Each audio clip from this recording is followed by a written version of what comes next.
वाढदिवसानिमित्त आपल्या देशाचे माजी गृहमंत्री आदरणीय नेते सध्या डॉक्टर शंकरराव चव्हाण साहेब यांच्या जयंतीनिमित्त ठेवलेल्या या छत्री वाटपाच्या कार्यक्रमाच्या निमित्तानं उपस्थित असलेले भोकर डॉक्टर शंकरराव चव्हाण कृषी बाजार समितीचे सभापती आमचे मित्र जगदीश पाटील भोसलेकर, तसेच बहुजन नेते आमचे बंधू अलवाट साहेब, माझ्यासोबत आलेले माचनवार साहेब, भोमन्नाजी,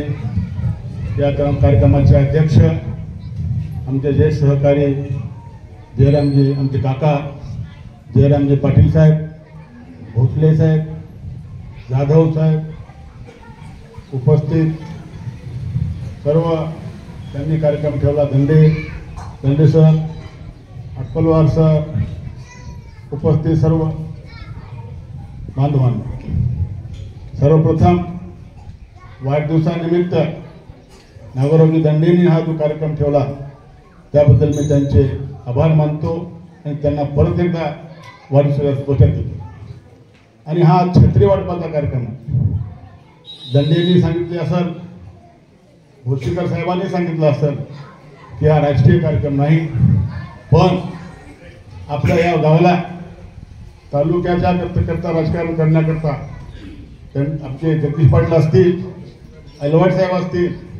या सर्वांनी विनंती करून आम्ही नागोराव दंडेला भारतीय जनता पक्षाचं तालुका अध्यक्षपद हे सर्वांच्या सहकार्यानं दिलं. म्हणून हा राजकीय नसेल तरी दिलेलं आम्हाला सांगावंच लागेल. आणि ज्याप्रमाणे आम्ही हे लेकराला छत्री वाटत आहोत, माझी एक विनंती आहे, याच भारतीय जनता पार्टीच्या छत्रीखाली आपण पूर्ण गावकऱ्यांनी पुन्हा एकदा यावं आणि गावचा विकास करून घ्यावा ही विनंती करतो आणि माझे दोन संबंधो. जय हिंद, जय महाराष्ट्र.